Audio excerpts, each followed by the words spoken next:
بسم اللہ الرحمن الرحیم. پاکستان سمیت دنیا بھر میں دیکھنے اور چاہنے والوں کو ڈاکٹر حنیف سعید کا سلام. ناظرین، رمضان المبارک کا رحمت و برا عشرہ آج ہم سے رخصت ہو گیا اور اب عشرہ مغفرت شروع ہو چکا ہے. ماہ مبارک کی اس فضیلت کے توفیل دعا ہے خدائے بزرگ برتر سے کہ ہمارے پیارے پاکستان کو استحکام اور سلامتی عطا فرمائے اور اپنی رحمتوں کی برسات کرتے ہوئے ہم سب کی مغفرت فرمائے. آمین. آپ دیکھ رہے ہیں پروگرام صحت رمضان اور یہ پروگرام میٹرو نیوز 1 کی جانب سے جاری خصوصی رمضان ٹرانسمیشن کے سلسلے کی ایک کڑی ہے جو روزانہ آپ رات 1 بجے تک 2 بجے تک دیکھتے آ رہے ہیں اور 29 رمضان المبارک تک مسلسل دیکھتے رہیں گے انشاءاللہ تعالی. پروگرام اچھا ہے یا برا اس کا فیڈ بیک دینا مت بھولیے گا. پروگرام کو پیش کرنے کے لیے ہمارے ساتھ تعاون کیا ہے Pakistan aesthetic hair transplant center نے. Pakistan aesthetic hair transplant center where beauty speaks, جہاں خوبصورتی بولتی ہے. صحت رمضان کو مزید صحت مند بنانے کے لیے ہمارے درمیان موجود ہیں ہمارے ملک کی نامور سماجی ہر دل عزیز کاروباری شخصیت، اسپورٹس کے شعبے سے آپ کا گہرا تعلق، گہری وابستگی، اور آپ ہیں جناب Pakistan institute of hockey operation کے چیئرمین محترم جناب جنید احمد خان صاحب. جنید صاحب آپ کو صحت رمضان میں خوش آمدید کہتے ہیں. اور ساتھ ہی ہمارے درمیان موجود ہیں ہمارے تقریباً ریگولر دونوں مہمان جناب محترم ڈاکٹر عاصم ہاشمی صاحب اور ڈاکٹر محمد ظفر بقائی صاحب. دونوں ڈاکٹر صاحبان کو بھی صحت رمضان میں خوش آمدید کہتے ہیں. اور حسب معمول پروگرام کا آغاز خدائے بزرگ تعالیٰ کے بابرکت نام سے، اور ہمارے درمیان موجود ہیں ہمارے ملک کے نامور ثناء خواہ محترم جناب سید سلمان الحق صاحب. سلمان الحق صاحب آپ کو خوش آمدید بھی کہتے ہیں اور لنگی ہاتھوں آپ سے گزارش کرتے ہیں کہ کچھ کلام عطا ہو، کلہا عقیدت کچھ پیش کریں تاکہ محفل جو ہے وہ پرنور ہو جائے. بسم اللہ. بلغ العلا بکمالہ کشف الدجی بجمالہ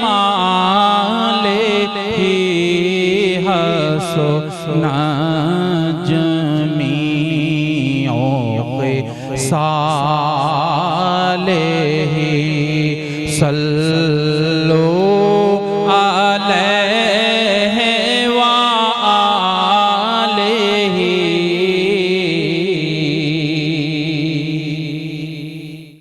جو تمہاری جالی سے متصل، جو تمہاری جالی سے متصل ستون کے پیچھے خجل وہ نہیں میں نہیں وہ مریض دل نہیں میں نہیں وہ مریض دل نہ میرے سوا کوئی اور ہے اور میری التجا ہے یہ دوستوں، میری التجا ہے یہ دوستوں،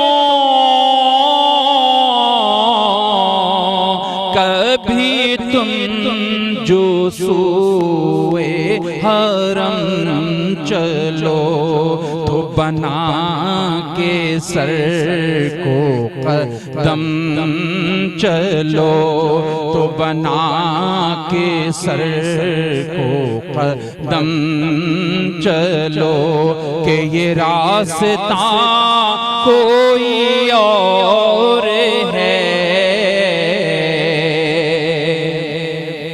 اور یہ گمان تھا کئی سال سے، یہ گمان تھا کئی سال سے، یہ یقین ہے کئی روز سے کہ میرے دل کا گنبد سبز سے، میرے دل کا گنبد سبز سے یہ معاملہ کوئی اور ہے بلا غلعلا بے کمال ہی کشف جا بے جمال ہی حسنا جمیعوں کے صالح صلو علیہ وآلہ۔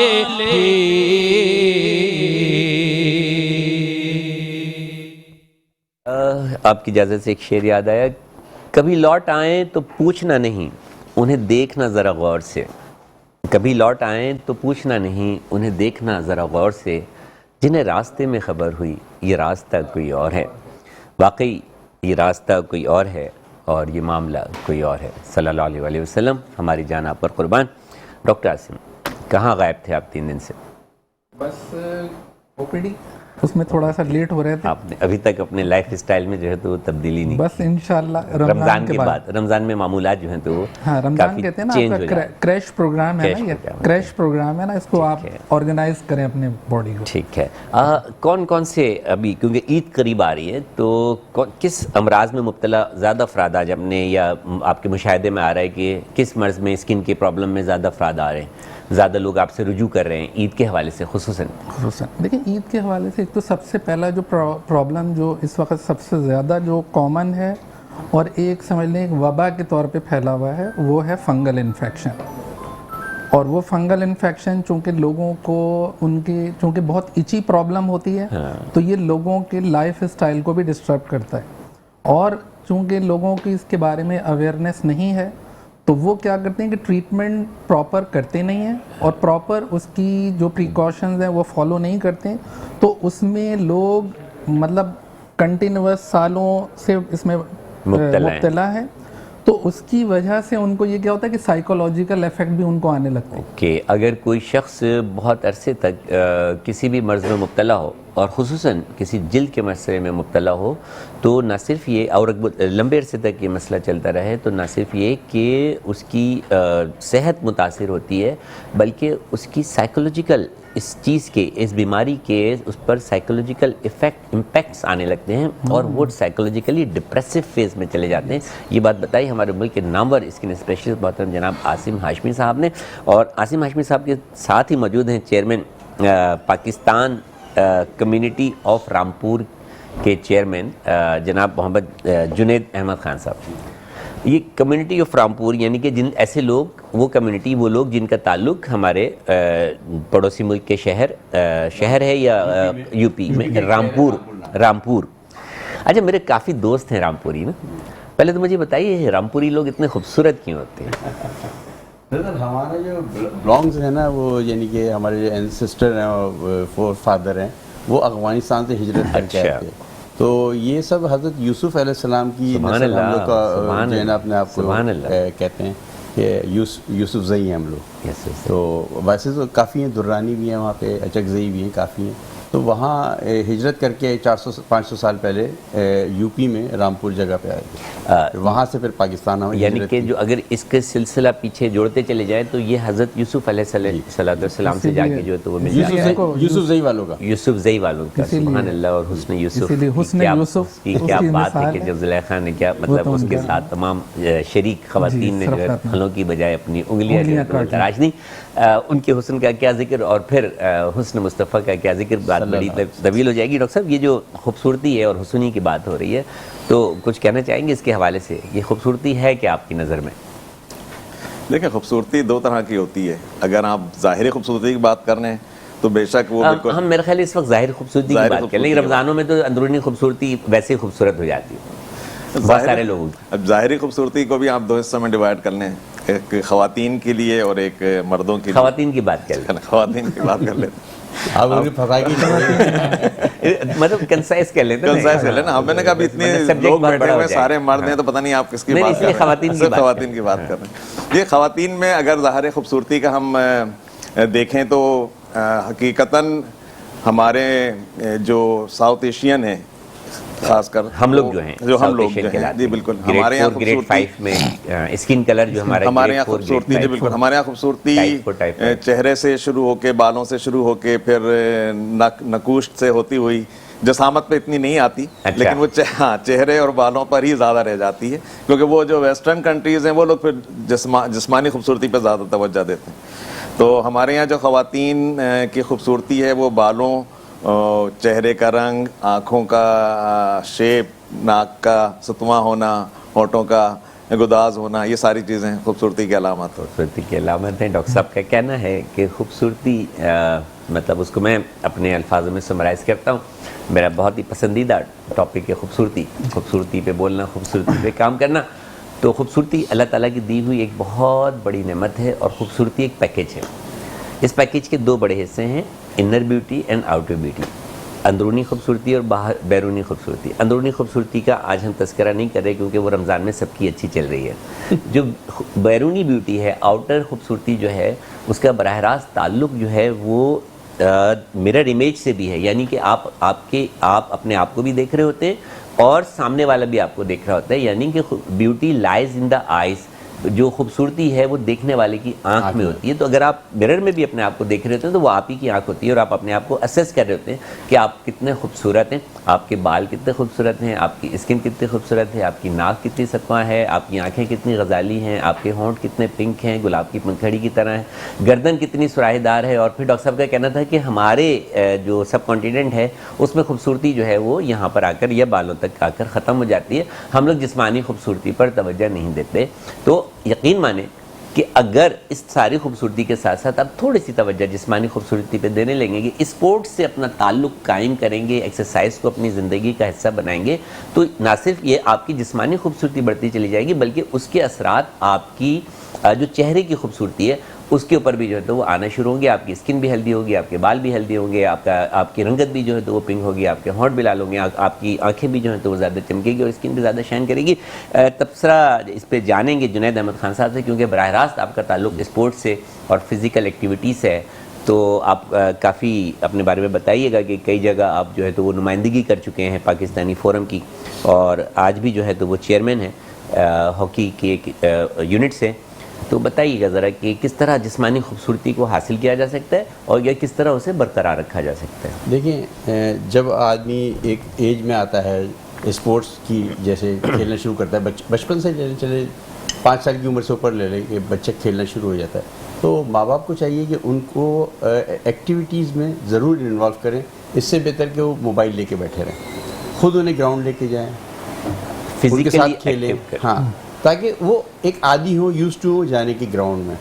پھر اس کے بعد جب 11 سال کی ایج سے 15 سال کی ایج میں آتے ہیں تو انہیں ریگولر کوئی اسپورٹس کرائیں. ہاکی ہے, فٹ بال ہے, ٹیبل ٹینس ہے, کوئی بھی. اگر نہیں چاہتے کہ باہر جائے تو انڈور گیمس انہیں ضرور کرائیں. ٹیبل ٹینس ہے جس میں ان کی ایک فزیکل ایکٹیویٹی ہو, جس میں ان کا پسینہ نکلے, جس میں وہ بھاگے دوڑیں.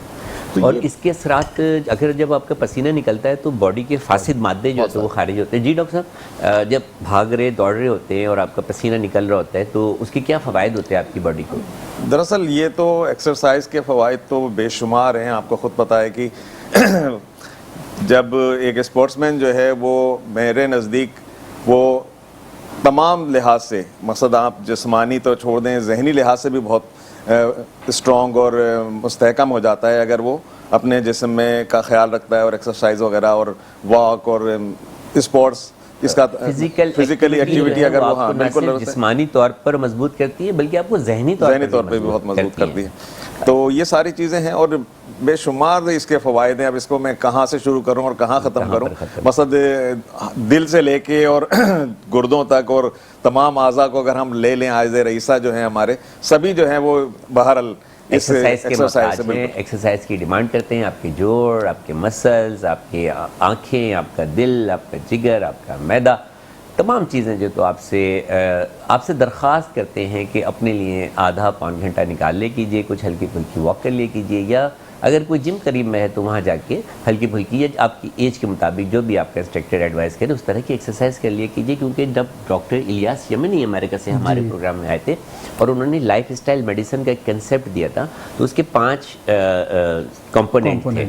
تو ان 5 میں سے سب سے مین کمپوننٹ انہوں نے کیا کہا تھا, عاصم ذرا وہ بتائیے. دیکھیں ایک تو جہاں سے بات ہی وہاں سے شروع ہوتی ہے, وہ تو اس کے بعد کہتے ہیں کہ اس سے پہلے تو بات ہی نہیں شروع ہوتی. دیکھو اس میں انہوں نے لائف اسٹائل کی بات ہی نہیں شروع ہوتی. باڈی کی جو موومنٹ ہے, باڈی کی موومنٹ, اب اس میں تمام آپ کی جتنی بھی ایکسرسائزز ہیں, اب جیسے مسل ہے ہمارے باڈی میں, تو مسل ہمارے ہر آرگن جو ہے نا وہ مسل ہے, چاہے وہ اسموتھ مسل ہو چاہے وہ اسکیلیٹل مسل. اسموتھ مسل ہوتی ہے جیسے ہماری آنتوں کی مسلز ہیں, دل کے مسلز ہیں, پھیپڑوں کے مسلز ہیں, اور یہ مسلز ہیں جو ہماری باڈی کی موومنٹ کر رہے ہیں. تو اگر آپ کسی بھی چیز کو موومنٹ, آپ اپنی اتنے بڑا آرگن جو باڈی کا ہے جس کے اوپر پورا اسٹرکچر ہمارا کھڑا ہوا چل رہا ہے. میں تھوڑا سا اس پہ وضاحت چاہوں گا.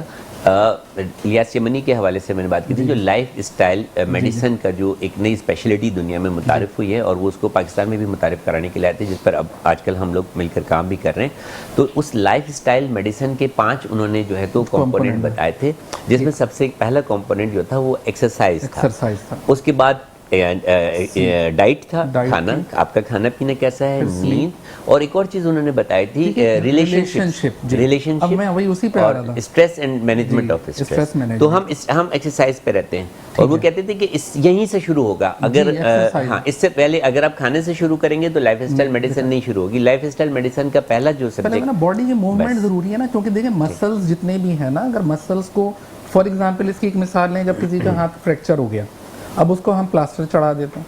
اب جب پلاسٹر چڑھایا اس کو جو موومنٹ رکھی ہے, تو جب اس کا پلاسٹر اتارتے ہیں تو اس کے بعد اس کا ہاتھ موو نہیں کر رہا ہوتا, کیونکہ مسلز اتنے دن جب استعمال نہیں ہوئے تو وہ ان میں ایٹروفی شروع ہو جاتی ہے, ایٹروفی شروع ہونے لگتی ہے نا, جس طرح پڑے پڑے کوئی مشین زنگ کھا جاتی ہے, مشین زنگ کھا جاتی ہے. تو اب آپ نے اپنی باڈی کو جو ہے زنگ نہیں لگنے دینا ہے. ٹھیک ہے, اس زنگ کو اتارنے کے لیے آپ کو کاؤچ پوٹیٹو نہیں بننا. اچھا, کہ آپ جو کاؤچ پہ بیٹھے ہوئے, کھایا بیٹھ گئے, کام سے آئے لیٹ گئے, مطلب نہیں. آپ کی باڈی کو اپنا ایک ٹائم باڈی کو دینا ہے, اور کہتے ہیں کہ مطلب آپ کم از کم اپنی باڈی کو روزانہ منیمم 5 days a week آپ کو آدھے گھنٹے ایکسرسائز کرنی ہے.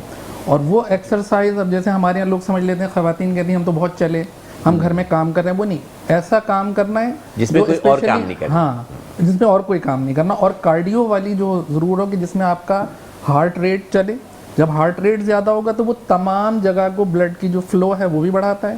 اسی طرح آپ کے لنگس کی بھی اسی میں ایکسرسائز ہوتی ہے, اسی سے آپ کی کڈنی کی بھی ایکسرسائز ہو رہی ہے, آپ کے برین کو بھی جو سپلائی ہے وہ ہو رہی ہے. تو اس لیے جو ہے ایکسرسائز جو ہے وہ سب سے پہلا مین فیکٹر ہے. تو آپ نے اپنے مسلز, اور مسل سب سے زیادہ ہماری باڈی میں جتنے بڑے آرگنز ہیں, اسکن کو بھی ہم کہتے ہیں کہ سب سے بڑا آرگن ہے, لیکن مسلز کو ہمیں دیکھنا ہے کہ مسلز جو ہے نا وہ ہر جگہ موجود ہیں. تو ہمیں اپنے مسلز کی موومنٹ کرنی ہے. ایک اچھے لائف اسٹائل کا کنسیپٹ جو ہے وہ ایکسرسائز سے شروع ہوتا ہے. ایکسرسائز کا مطلب ہے کہ اپنی باڈی کو موومنٹ دینا, باڈی کے مختلف حصوں کو جو ہے تو موومنٹ دینا, خواہ وہ جوائنٹس ہوں, کیا وہ مسلز ہوں, ایون کہ آپ کی زبان بھی ہو, آپ کا دماغ بھی, اس کو بھی موومنٹ دینا. ٹھیک ہے, اور آکسیجنیشن بڑھانا, اپنی باڈی سے پسینہ نکالنا, یہ آپ کے اسٹریس کو بھی کم کرتا ہے. جو غذا آپ کھاتے ہیں اس کو بھی کم کرتا ہے, فاسد مادے آپ کی باڈی میں جمع نہیں ہونے دیتا, آپ کے نظام ہضم کو بھی درست کرتا ہے, اور آپ کا اسٹریس بھی ریلیز کرتا ہے, اور آپ کے ذہن میں بہت اچھے اچھے نئے نئے پازیٹیو قسم کے جو ہے تو خیالات آتے ہیں. کرنا تو سب چاہتے ہیں جنید بھائی, لیکن آپ ہیں چیئرمین ہیں آپ, اور اسپورٹ کے شعبے سے آپ کا تعلق ہے, director operation hockey, Pakistan hockey کے ڈائریکٹر آپریشن کے آپ چیئرمین ہیں. تو یہ گراؤنڈ کہاں گئے جہاں پر ہم لوگ چھوٹے تھے تو ہاکی کھیلتے تھے؟ ہاں, گراؤنڈ پہ تو قبضہ ہو گیا.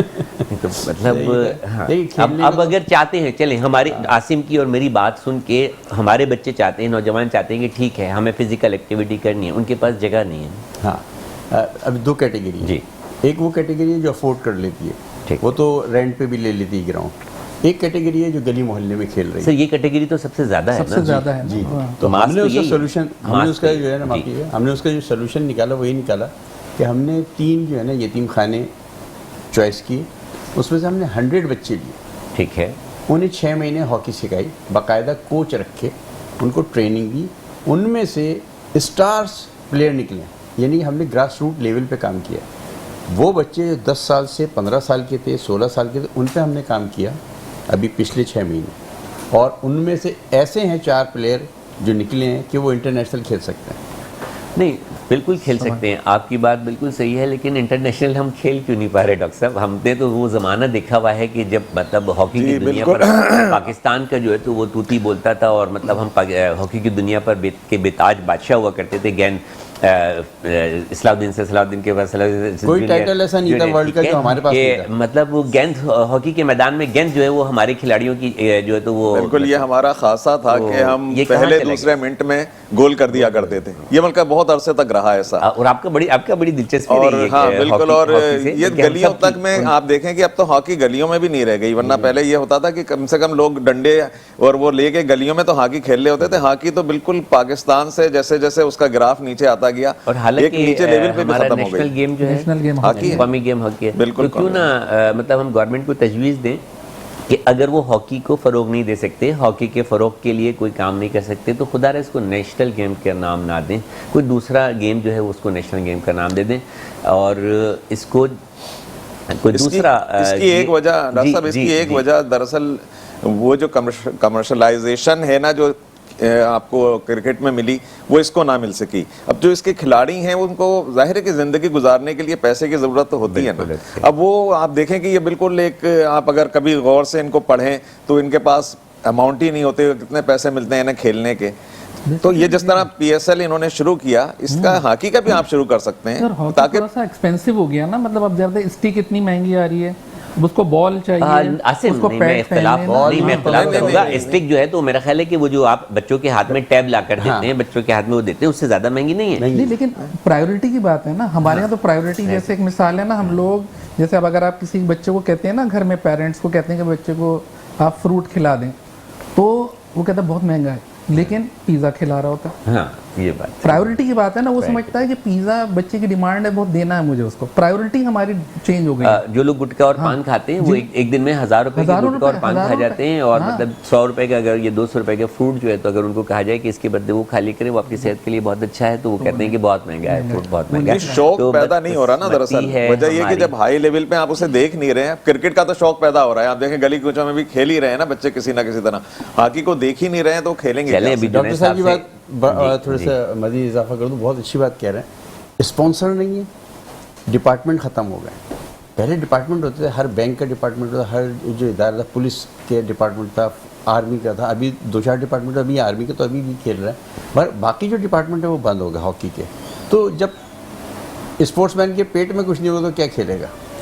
اس کو کوئی اسپورٹس مین کے کو پیٹ میں بھی روٹی چاہیے، اس کو بھی اچھی زندگی گزارنے کا حق ہے ہر اسپورٹس مین کو، خصوصاً ہاکی کے کھلاڑیوں کو، جو ہاکی پلیئرز ہیں ہمارے، وہ ہمارے نیشنل گیمز کے پلیئر ہیں، اور جو بالکل اس کا شکار ہیں، انحطاط کا شکار ہیں، ان کی طرف کوئی توجہ نہیں ہے، ایسا لگتا ہے کہ وہ ان کا کوئی ولی وارث نہیں ہے حکومتی سطح پر۔ بھی چلتے ہیں ایک چھوٹا سا وقفہ ہے صحت رمضان میں، اور پھر وقفے کے بعد پوچھیں گے جنید صاحب سے کہ ہاکی کو کس طرح یا صحت کو کس طرح جو ہے تو بہتر سے بہتر کیا جا سکتا ہے۔ ملتے ہیں ایک چھوٹے سے بریک کے بعد۔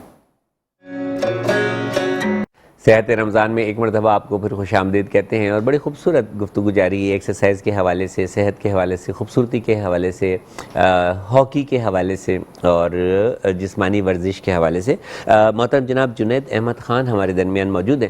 ہاکی کا بڑا ذکر ہو گیا، لیکن جنید صاحب کی شخصیت کا ایک اہم پہلو یہ ہے کہ یہ ایم فل ہیں اسلامک بینکنگ میں، تو کیونکہ اسلامی مہینہ تو سارے اسلامی مہینے ہیں، لیکن ذرا یہ کچھ زیادہ ہی روحانی، اور رمضان کا مہینہ جو ہے تو زیادہ ہی بابرکت ہوتا ہے، ہم اس مہینے میں مطلب بہت زیادہ تھوڑے سے اور زیادہ اسلامی ہو جاتے ہیں۔ تو سب سے پہلے تو یہ بتائیے کہ یہ اسلامک بینکنگ ہے کیا، اور یہ کس طرح عام بینکنگ سے مختلف ہے؟ بہت اچھا سوال کیا آپ نے ڈاکٹر صاحب۔ دیکھیں، عام بینکنگ تو ہم کرتے چلے آ رہے تھے سالوں سال سے، تو اسلامک بینکنگ کا جو کانسیپٹس ہے وہ ہم نے قرآن شریف سے اور احادیث سے لیا ہے، ٹھیک ہے، اور اس میں آپ کے لیے گنجائش رکھی گئی ہے جو کہ اس عین اسلام کے مطابق ہے۔ ہم نے مفتیان جو ہمارے ان سے ان کے فتوے ہیں اس پہ، ہر چیز پہ، کہ ربا فری ہے، ربا فری ہے، ربا یعنی کہ سود، اچھا ربا فری ہے، ربا فری ہے، یہ اسلامک بینکنگ ہے۔ نہیں تو وہ کس طرح، کیونکہ اس میں بھی تو مثال کے طور پہ اگر ہم کوئی گاڑی لیتے ہیں، خریدتے ہیں، عاصم کچھ پوچھنا چاہیں گے کہ وضاحت؟ کہ جیسے لوگوں کا یہی دماغ اس میں ہے کہ جب ہم گاڑی لینے جاتے ہیں ہم وہ گاڑی کو جب خریدتے ہیں تو اتنا ہی ہم اس میں ایکسس پیسے دینا پڑتے ہیں ہمیں، جسے انٹرسٹ کہتے ہیں ہم زبان میں. اب وہ ویسے انٹرسٹ ہوتا ہے، وہاں وہ کہتے ہیں کہ ہم آپ کو یہ اس میں دے رہے ہیں کرایہ، آپ کو اتنا کرایہ لیں گے. تو وہ کس طرح سے کیلکولیشن ہوتی ہے؟ تھوڑی سی وضاحت چاہیے. میں بتا دوں. وہ آپ جیسے گھر کرائے پہ لیتے ہیں، آپ نے گاڑی کرائے پہ لی ہے، ٹھیک ہے. اچھا اسلام میں گنجائش ہے کہ آپ کسی کو ہدیہ کر سکتے ہیں، یعنی کہ گفٹ کر سکتے چیز. تو جب اس کی قسطیں پوری ہو جاتی ہیں، مالک تو بینک ہی رہتا ہے، مگر آپ اسے ایک طریقے سے رینٹ پہ چلا رہے ہوتے ہیں، یوز آف فریکس کے پیسے لے رہا ہوتا ہے بینک. نہیں، یعنی کہ جو قسط ہم دے رہے ہوتے ہیں اس میں کچھ حصہ جو ہے تو وہ رینٹ کی مد میں دے رہے ہوتے ہیں اور کچھ حصہ جو ہے تو اس کی اصل قیمت کی مد میں دے رہے ہوتے ہیں کہ جب ہماری یہ اصل قیمت پوری ہو جائے تو ہمیں گاڑی دے دینا اور اس کے بعد پھر رینٹ نہ لینا. جو ایگریمنٹ ہوتا ہے نا، جی جیسے نکاح ہے، جی نکاح ایک ایگریمنٹ ہے نا، ایسے ہی آپ جو ہے نا کوئی اور کام کرتے ہیں غلط تو وہ دوسری چیز ہو جاتی ہے، اور آپ نکاح کرتے ہیں وہ جائز ہے. نہیں لیکن کام ایک ہی ہو رہا ہے. دونوں کا فرق کیا ہوگا؟ میں بتا رہا ہوں نا، اس میں یہ فرق ہے نا کہ وہی بات بتا رہا ہوں کہ ایک آپ دو مرغی لیں، ٹھیک ہے، ایک کو حلال کریں اور ایک کو ڈنڈے سے مار کے جائے اور دونوں کی کڑھائی بنائیں. آپ کون سی کھانا پسند کریں گے؟ حلال. حلال والی نا، بالکل. کہیں لکھا ہوا ہے، صرف آپ نے اسے ذبح کیا ہے، اللہ اکبر پڑھا. ٹھیک ہے. ایسے ہی یہ اسلامک بینکنگ جو ہے، اس میں جو ہے آپ یوز آف فریکس کے پیسے دے رہے ہیں. میں یہی بات بتا رہا ہوں کہ جیسے آپ گھر رینٹ پہ دیتے ہیں، آپ نے گاڑی رینٹ پہ لی ہوئی ہے، آپ اس کے کرایہ دے رہے ہیں. جب کرایہ پورا ہو جاتا ہے مالک پہ ہے نا، تو مالک پہلے ہی ایگریمنٹ میں ہوتا ہے کہ میں بعد میں آپ کو ہدیہ کر دوں گا، تو آپ کو تحفتاً دے دیتا ہے، وہ آپ کی حلال ہو گئی چیز. ٹھیک ہے. یہ جو کوشچن یہ ہے کہ جیسے اگر یہی صرف اگر وہ سود میں لے رہے ہیں نا تو ہم کیسے اس کو ڈفرینس کریں گے کہ یہ سود نہیں ہے؟ لیکن میں ڈاکٹر صاحب سے تھوڑی سی وضاحت چاہوں گا کہ میں نے جہاں تک جو ہماری ایک معلومات ہیں مشترکہ، ظاہر ہے کہ بچپن سے لے کے آج تک جو ہے تو بچپن سے لے کے 55 تک جو ہے تو وہ ساتھ ہی ہیں. تو ہم نے کہیں پڑھا ہے یا سنا ہے کہ حدیث ہے، شاید ضعیف ہو یا جو بھی ہے یا غلط ہو نہ ہو، کہ نقد پہ سستا اور ادھار پہ مہنگا، ادھار پہ جو ہے تو وہ مہنگا دینے کی ایک گنجائش ہے. مطلب ادھار پہ مہنگے کا سودا کیا جا سکتا ہے اور نقد پہ جو ہے تو وہ سستے کا یا کسی بھی قیمت کا سودا کیا جاتا ہے. اور جب فوراً کے فوراً لین دین ہو جائے تو اس میں کچھ لکھت پڑھت کی ضرورت نہیں ہے. یہ تو میں نے خود پڑھائی ہے، الذین آمنوا کی ایک آیت ہے اور سورہ آل عمران کی میرے خیال کی سب سے لمبی آیت ہے جس میں پورا جو ایگریمنٹ ہے اس کی تفصیل ہے کہ اگر لمبے عرصے کے لیے کوئی چیز خرید و فروخت کر رہے ہو، کوئی معاہدہ کر رہے ہو تو اس کو لکھ لیا کرو اور لکھ کر ایک دوسرے کو پڑھ کے سنا دیا کرو تاکہ جس کے بارے میں لکھا گیا ہے اور جس نے لکھا ہے ان کی سب کی سمجھ میں آ جائے. اور اس کے بعد ان پر 2 گواہ مقرر کر لیا کرو. دونوں مرد ہوں تو بہت اچھی بات ہے، لیکن اگر 2 مرد نہ ملیں تو 1 مرد اور 2 عورتیں. یہاں بڑا مجھے اختلاف ہے، مطلب بڑی خوشی ہوتی ہے کہ مرد کی حاکمیت کو اللہ تعالیٰ نے یہاں پر بھی جو ہے تو برقرار رکھا ہے، یعنی کہ 4 عورتیں مل کے 2 مرد کا مقابلہ نہیں کر سکتی. 1 مرد کا ہونا جو ہے تو وہ لازمی ہے.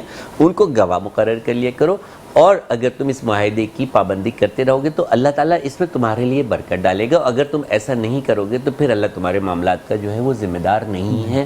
کچھ میں نے اگر غلط کہا ہو تو میں معذرت چاہتا ہوں. تو کم و بیش جو ہے تو وہ اس کا یہی مفہوم ہے. تو میں سمجھتا ہوں کہ اسلامک بینکنگ بھی جو ہے تو وہ اب آپ اس کو واضح کریں گے تو ہمارے سننے والوں کو زیادہ آسانی سے سمجھ میں آئے گا. میں نے بتایا کہ ہم رینٹ کی مد میں پیسے لے رہے ہیں. اس میں اب آپ کسی کو گھر دیتے ہیں، آپ کا فرض کریں کہ 25 لاکھ کا گھر ہے اور آپ وہ جو جسے آپ کرایہ لے رہے ہیں وہ 25,000 روپے فرض کریں مہینہ لے رہے ہیں، تو 15 سال بعد تو اس کے پیسے پورے ہو چکے ہیں گھر کے.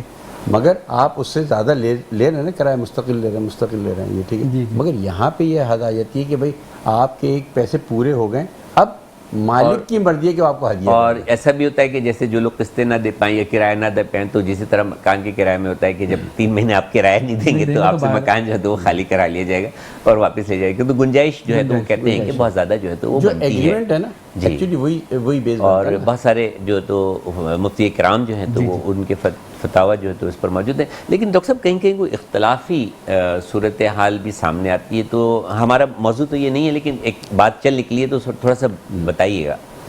دراصل اسلامی بینکنگ جہاں تک میں سمجھتا ہوں، میں یہ سمجھاؤں کہ اسلامی بینکنگ اور جو عام کنونشنل بینکنگ ہے اس میں کوئی خاص فرق نہیں ہے. ٹھیک ہے. سوائے اس کے کہ صرف نام تبدیل کر دیے گئے ہیں. اچھا. میں جہاں تک سمجھاؤں، باقی ہو سکتا ہے میں غلط ہوں، کیونکہ اس میں بھی یہی ہے کہ آپ اگر اس سے کوئی پیسے بینک میں رکھ رہے ہیں یا آپ نے لیے ہیں تو آپ دیکھیں کہ وہ کہتے ہیں بھائی آپ سیکیور ہیں. جب آپ سیکیور ہیں تو وہ تو ظاہر اللیگل ہو گیا مذہبی لحاظ سے، جب آپ کسی کو پیسے پہ آپ کسی کو پروفٹ لے رہے ہیں تو وہ سیکیور نہیں ہونا چاہیے. اگر کاروبار میں آپ نے لگایا ہے نفع اور نقصان میں شراکت ہونا چاہیے. اچھا وہ کہتے ضرور ہیں لیکن ایسا ہوتا کہیں نہیں ہے, کیونکہ اگر ایک دفعہ بھی انہوں نے نقصان کر دیا تو پھر کوئی دوبارہ ان کے پاس پیسہ رکھائے گا نہیں. چلیں بات وہ طوالت کا شکار بھی ہو جائے گی اور تھوڑی سی اختلافی بھی ہو جائے گی. عید رمضان تو خیر گزر ہی رہے ہیں, کیسے گزر رہے ہیں رمضان عاصم آپ کے؟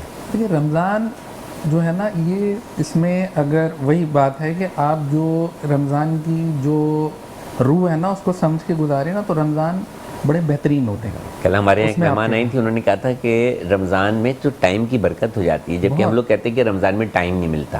حالانکہ بہت ٹائم ہوتا ہے. یہی میں بتا رہا ہوں کہ اب جیسے میں نے پریکٹس, ابھی وہی بات ہو رہی تھی جو آپ نے کہا رات کی بات, تو رمضان میں میں اپنی جو پریکٹس جو رات والی ہے نا تو وہ اس کو میں نے اب دن میں کر دیا, جیسے دوپہر 1 سے شام 5 بجے تک. ٹھیک ہے. تو اب عموماً لوگوں کا یہ ہوتا ہے کہ رمضان ڈاکٹر عاصم کا اپوائنٹمنٹ ملنا بڑا مشکل ہوتا ہے, اور یہ ایک حلیم ہاسپٹل میں جو ہے تو وہ پیشنٹس کا معائنہ کرتے ہیں, اور پہلے یہ رات میں کیا کرتے تھے, انہوں نے اپنے لائف اسٹائل میں کچھ تبدیلی کی ہے رمضان میں. میں چاہوں گا کہ رمضان کے بعد ہی اسی لائف اسٹائل پہ قائم رہے, اور اب یہ اپنے ہاسپٹل میں دوپہر 1 بجے تک یعنی کہ ظہر کی نماز کے بعد سے اور تقریباً شام 5 بجے تک, یعنی کہ 5 بجے جو مریض آ جاتے ہوں گے تو دیکھتے دیکھتے ان کا معائنہ کرتے, ان کو تجویز کرتے کرتے تقریباً 6 بج جاتے ہوں گے. اس کے بعد یہ گھر جا کر یا کہیں بھی کسی افطار پارٹی میں اپنا روزہ آپ افطار کرتے ہوں گے. ٹھیک ہے. اور اس کے بعد پھر شام کی کچھ پریکٹس ہے, یا اس کے بعد پھر تھوڑی سی پریکٹس ہے آبائی جو آپ کی پریکٹس ہے. آپ کا روزہ کیسے گزرتا ہے سر؟ آپ اتنے سارے شعبوں سے وابستہ ہیں, اتنے فلاحی کام کرتے ہیں, سماجی کام کرتے ہیں, گورنمنٹ کی سطح پر بھی نمائندگی کرتے ہیں, اور ہاکی جیسے انحطاط پذیر کھیل کو فروغ دینے کے لیے, اس کو سنبھالنے کے لیے جو تو اپنی جدوجہد کرتے ہیں. اس ساری جدوجہد میں آپ کا روزہ کیسے گزرتا ہے؟ سر سب سے پہلے تو میں یہ بتاؤں کہ شیطان بند ہوتا ہے. اس کی وجہ سے ہم نماز پڑھ لیتے شیطان بند ہونے کی, ورنہ عام طور پہ ٹلتا رہتا ہے معاملہ. ٹھیک ہے. پھر روزے کے سب سے بڑا فائدہ یہ ہے کہ پوری فیملی ساتھ بیٹھ کے نا, یہ بہت کم ٹائم ملتا ہے. بالکل. کبھی اکثر ایسا ہوتا ہے میں لیٹ ہو جاتا ہوں, وائف لیٹ ہو جاتی ہیں, بچے جو ہیں. رمضان کا موقع ایسا ہوتا ہے کہ آپ سحر اور افطار جو ہے تو وہ ساتھ ایک ساتھ کرتے ہیں, اتنی برکت ہے. اور اس کے بعد جو ہے نا مثلا ایک ٹائمنگ بنے ہوئے ہوتے ہیں, آپ کے روٹین بنا ہوتا ہے, آپ کو قرآن شریف پڑھنے کا بھی ٹائم مل جاتا ہے, آپ کو عبادت کرنے کا بھی ٹائم مل جاتا ہے, اور ایک بڑا اچھا جو ہے نیند بہت اچھی آتی ہے. ہاں سحری کے بعد تو بہت اچھی سحری کے بعد اور افطار کے بعد بھی آ رہی ہوتی ہے, لیکن پھر ظاہر کے عشاء کا ٹائم. یہ ایسے معاملات ہیں کہ میں تو بڑا انجوائے کرتا ہوں, اور ماشاءاللہ سے ہمارے بچے وغیرہ فیملی پوری جو ہے روزے رکھتی ہے. مجھے بہت اچھا لگتا ہے کہ شیطان بند ہو جاتا ہے. ڈاکٹر صاحب یہ جو افطار سحری کے بعد تو تقریباً سوتے ہی ہیں سب, کوئی 2 گھنٹے 1 گھنٹے جو بھی اپنی معمولات زندگی شروع کرنے سے پہلے, تو لیکن یہ جو افطار کے بعد جو پتہ ہے کہ غنودگی سی آتی ہے, اور اس میں یہ صحت کے لیے کتنی ضروری ہے. میں لازمی سوتا ہوں افطار, مجھے پتہ ہے, اسی لیے یہ سوال میں نے آپ سے میں لازمی سوتا ہوں افطار کے بعد 1 گھنٹہ, اور عشاء سے پہلے اٹھ جاتا ہوں. کتنی ریفریشنگ اور میں پھر مثلا سحری تک جاگ سکتا ہوں. جیسے ابھی میں بیٹھا ہوں بالکل فریش ہوں, جا کے بھی میں کچھ پڑھوں گا, کچھ وہ کروں گا, تو میں سحری تک بڑے آرام سے جاگ لوں گا. اچھا یہ میرے ویسے بھی روٹین ہے, میں جو ہے نا وہ مغرب کے بعد ویسے بھی سوتا ہوں, تو ظاہر ہے کہ افطار کے بعد سونا تو پھر یہ میرے لیے اور وہ ہو جائے گا, جس کو قیلولہ کہتے ہیں. مطلب بیسیکلی اس کی وجہ یہ ہوتی ہے کہ سارا دن بھوک کے بعد جب آپ کے پاس انرجی جاتی ہے تو ظاہر ہے جسم سست ہو جاتا ہے. حالانکہ ہم چائے بھی پیتے ہیں, ہر گھر میں کم و بیش یہ اہتمام ہوتا ہے کہ چائے ضرور ہوتا ہے افطار میں, لیکن اس کے باوجود بھی میں تو سو جاتا ہوں. جو ہے تو وہ اس غذا کو ہضم کرنے کی طرف چلے جاتے ہیں, دماغ کو آکسیجن کم ملتی ہے, اور پھر انسان کا دل چاہتا ہے. ہوتا ہے کہ جب آپ ایک دم سے 14 گھنٹے بعد کھاتے ہیں نا, تو کھانے کے بعد جیسے ہی, اور عموماً ہمارے یہاں, ہم سب کی بات نہیں کر رہے, لیکن یوزولی 95% لوگ اتنی ہیوی جو ہے وہ غذا کھاتے ہیں نا, تو جب جیسی وہ گلوکوز جیسی جاتا ہے کاربوہائیڈریٹ, تو اس کے اگینسٹ انسولین کا جو وہ ہے وہ انسولین زیادہ ریلیز ہوتی ہے. ٹھیک ہے. تو جب انسولین جب ریلیز ہوتی ہے تو میٹابولک ریٹ آپ کا جو ہوتا ہے وہ بڑھ جاتا ہے. تو میٹابولک جب ریٹ ہوتا ہے نا, تو اس کے بعد آپ کو تھوڑا سا غنودگی کھانے کے بعد آتی ہے. اور میرا خیال ہے کہ یہ سنت نبوی بھی ہے کہ آپ صلی اللہ علیہ وسلم دوپہر کے کھانے کے بعد تھوڑا سا آرام فرما لیا کرتے تھے, اور پھر وہ ظاہر ہے کہ ساری رات ہی, ہمیں کیا پتہ کہ وہ کب تک جو ہے تو عبادات میں اور معاملات میں. جی بالکل, کہ روزہ جو ہے نا وہ جو روحانیت میں ہے نا پہلا اسٹیپ ہے اللہ کے نزدیک ہونے کا. بے شک. جو ہم سے 6,000 سال پہلے جو لوگ گزرے ہیں انہوں نے بھی روزے رکھے. بالکل. اور ان کو یہی پتا تھا کہ ہم روزہ رکھیں گے تو اللہ کے قریب ہو جائیں گے. تو انہیں 6000 سال پہلے پتا تھا. ٹھیک ہے. اور ہمیں نبی کریم صلی اللہ علیہ وسلم نے 1400 سال پہلے آ کے 1450 سال پہلے آ کے ہمیں بتایا کہ یہ روزہ رکھو اللہ کے قریب ہو جاؤ. تو یہ بڑا اچھا, جن کو روحانیت میں آنا ہے تو وہ بہت سے لوگ سالوں سال روزے رکھتے ہیں. جو دن منع ہے ان میں نہیں رکھتے, مگر جو لوگ سالوں سال روزے, ان کی آپ روحانیت کا اندازہ پھر دیکھیں. پھر آپ روزے کے بعد کہا گیا کہ روزہ کھولنے سے پہلے دعا کرو. کیوں؟ اسی وجہ سے کہ آپ کی دعا قبول ہوگی. بے شک, کیونکہ آپ اللہ کے نزدیک ہوئے ہیں. بالکل ایسی بات ہوتی ہے. ڈاکٹر صاحب یہ روزے کے چلیں روحانی فوائد تو وہ تو اس سے تو کوئی انکار ہی ممکن نہیں ہے. اسکن پر اور بالوں پر جو ہے وہ اس کے کیا پازیٹیو نیگیٹو کا تو سوال ہی پیدا نہیں ہوتا کہ مطلب ایک فرض عبادت ہے اور اس کا کوئی جو ہے تو وہ نیگیٹو ایفیکٹس, اس سوال ہی پیدا نہیں ہوتا. میرا خیال ہے ایک چھوٹا سا وقفہ لیں تاکہ آپ کی بات ادھوری نہ رہ جائے. صحت رمضان میں وقت چھوٹے سے وقفے کا, اور کیونکہ ڈاکٹر ظفر بقائی صاحب ایک بہت اچھے سوال کا جواب دینے والے ہیں کہ روزہ ہماری جسمانی صحت کو یا ہماری خوبصورتی کو کس طرح بڑھاتا ہے. آپ جڑے رہیں گے صحت رمضان سے. صحت رمضان میں ایک مرتبہ آپ کو پھر خوش آمدید کہتے ہیں. صحت رمضان پیش کیا جاتا ہے آپ کے لیے Pakistan aesthetic hair transplant centre کے تعاون سے. Pakistan aesthetic hair transplant centre جہاں خوبصورتی بولتی ہے.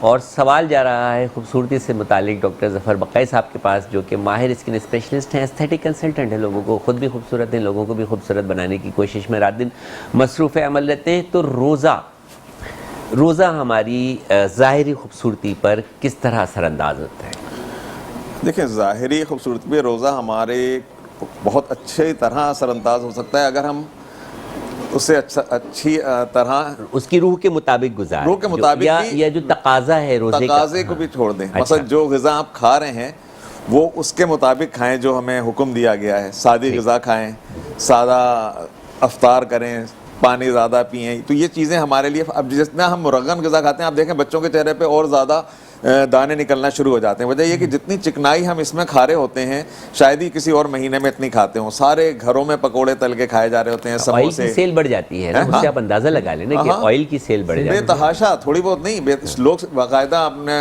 سنا ہوگا کہ اسٹوریج کرتے ہیں اس مہینے کے لیے. تو اب یہ آپ سوچیں کہ یہ سارا آئل کہاں جا رہا ہوتا ہے, یہ جسم میں ہی جا رہا ہوتا ہے نا ہمارے. آپ ڈاکٹر صاحب کا کہنا ہے کہ بالکل روزہ کو اگر اس کے صحیح جو اس کی روح ہے اس کے مطابق رکھیں, جس طرح عام دنوں میں کھاتے ہیں اسی طرح کھائیں. آپ کو کھانے سے بھی کوئی پابندی نہیں ہے, لیکن جو مضر صحت اشیاء ہیں, غذائیں ہیں, بازار کی تلی ہوئی چیزیں ہیں, یا گھر کی بھی بہت زیادہ ایکسٹرا فرائڈ کی ہوئی چیزیں ہیں, وہ استعمال نہ کریں. وہ یہ کریں بھی تو بہت کم مقدار میں جو ہے تو وہ ان کو استعمال کریں, تو یقین جانیں کہ آپ کی جلد جو ہے تو وہ بہت خوبصورت ہوتی چلی جائے گی. ڈاکٹر آصف سے بھی پوچھتے ہیں کہ یہ کیا مشورہ دیتے ہیں. عید آنے والی ہے بالکل سر پہ, اور بے تحاشا مجھے بھی جو ہے تو وہ مطلب فون بھی آ رہے ہیں پیشنٹس کے, اور مطلب وزٹس بھی ہو رہے ہیں کہ تھوڑے سے ہم گورے ہو جائیں اور تھوڑے سے جوان لگنے لگے نا. تو کیا کرنا چاہیے, کہ کون کون سے ٹریٹمنٹس ہیں جو آپ کر رہے ہیں اور مطلب کرنا چاہتے ہیں؟ اچھا دیکھیے, ٹریٹمنٹ کے حساب سے تو یہ ہے, باقی چیزیں تو ہم چھوڑ دیں گے, اب ٹریٹمنٹ پہ ہم آ جاتے ہیں نا. ٹریٹمنٹ پہ تو ٹریٹمنٹ یہ ہے کہ اس میں آپ کو جیسے اس میں مختلف جیسے جو عید سے پہلے ذرا اچھا کر دیں, انہی کی بات کریں, لانگ ٹرم ٹریٹمنٹ کی بات کریں. اب جیسے ہائیڈرا فیشیل ہے, ٹھیک ہے, آپ وہ کرا لیں. اس کے ساتھ اس میں وائٹننگ فیشیلز ہوتے ہیں. ہائیڈرا کے مختلف جو سٹیپس ہوتے ہیں, اگر ایکنی ہے تو ایکنی کا ٹریٹمنٹ کرا لیں, مطلب اسی حساب سے. تو وائٹننگ اس میں خاص طور پہ جیسے لوگ فیشیل اس میں کراتے ہیں. ٹھیک ہے. اس کے ساتھ وائٹننگ کے انجیکشنز بھی, وائٹننگ کے انجیکشنز جو آتے ہیں اس کی ڈرپ لگوا سکتے ہیں. لیکن برانڈ بہت اچھا ہونا چاہیے. وائٹنگ میں جو ہے جب آپ وائٹنگ انجیکشن کا انتخاب کریں تو آپ اس کا چیک کر لیں کہ جو انجیکشن آپ کو لگایا جا رہا ہے وہ کس برانڈ کا ہے, اس کی ریسرچ کر لیں.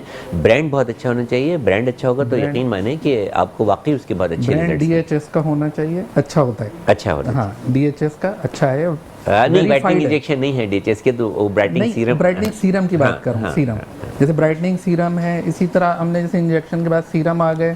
سیرم کے بعد سیرم میں جو ہے تو آپ ڈی ایچ ایس برائٹنگ سیرم کا مشورہ, برائٹنگ سیرم کا وہ اچھا ہوتا ہے. اور اسی کے ساتھ اس کے کیپسولز ہیں, جیسے آپ وہ بھی لے سکتے ہیں. لیکن یہ تمام چیزیں جو بھی چیز ہوتی ہیں جب یوز کرنا ہے, وائٹننگ یا جیسے گلوٹاتھیون ہوتا ہے اس میں وائٹننگ, تو اس میں اس کے ساتھ ساتھ لیکن اپنا فالو اپ بھی کریں کہ اپنے لیور اور کڈنی کے جو فنکشنز ہیں وہ بھی ٹیسٹ کرواتے رہیں. اگر کوئی ٹریٹمنٹ کرا رہے ہیں نا, لیکن سب کچھ نیچرل سورسز بھی تو ہوتے ہیں گلوٹاتھیون کے اور وٹامن سی کے, اور وہ بڑے ہمارے ملک میں بہت مطلب ایزیلی اویلیبل ہیں. وہ بتائیے.